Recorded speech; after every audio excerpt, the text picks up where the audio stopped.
Hey, salut tout le monde! À l'occasion de la Journée mondiale de l'eau, la SME nous ouvre ses portes. Mais attention, ce ne sera pas la journée, mais bien la semaine de l'eau. Let's go!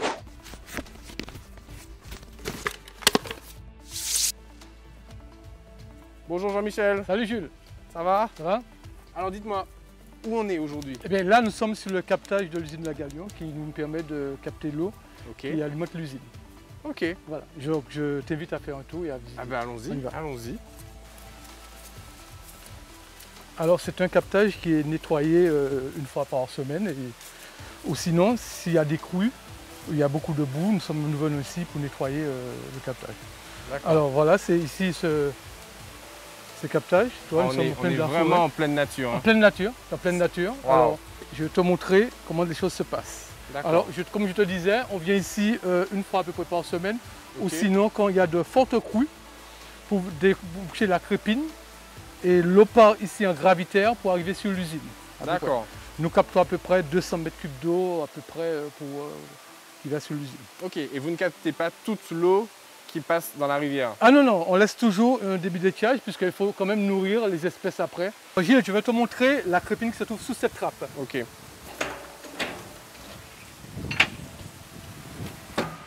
Voilà, alors tu as vu, la crépine c'est ici. Mhm. Donc cette crépine-là, on vient nettoyer cette crépine pour la défeuiller, pour enlever les feuilles, ou sinon ouvrir ici aussi pour enlever le sable. D'accord. Alors ça se fait une fois par semaine, et sinon on vient ici si on a en forte crue pour nettoyer.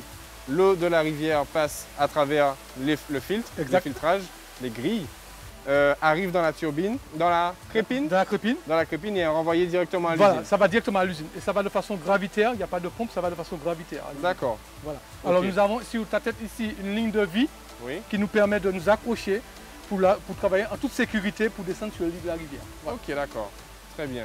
Eh bien, tu sais quoi, ça tombe bien parce que j'ai une question d'un internaute Ouais. et j'espère que tu pourras y répondre. Alors, question de Zéro Déchet 972.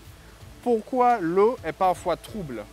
Oui, alors souvent les gens disent que l'eau est trouble. Bon, on va accepter, mais l'eau n'est pas sale. Alors qu'est-ce qui arrive?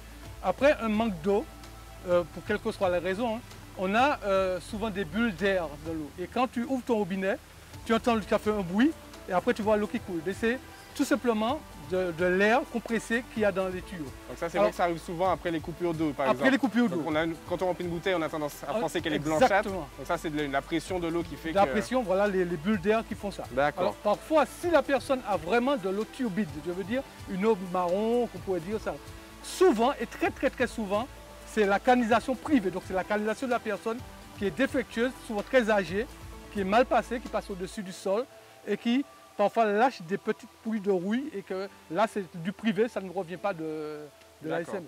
Ok. Voilà. Mais ça arrive effectivement que l'eau soit trouble blanchâtre. C'est uniquement, ce n'est pas du tout quelque chose de grave, c'est uniquement des bulles d'air qui sont là. Il suffit de laisser poser un moment et après tout rentre dans On l'eau. devient clair. Ok. Et toujours dans le cadre de la semaine de l'eau par la SME, je vous donne rendez-vous demain pour visiter l'usine de potabilisation. Mais ça, c'est demain, parce que là, j'ai besoin de me requinquer. Allez, à demain.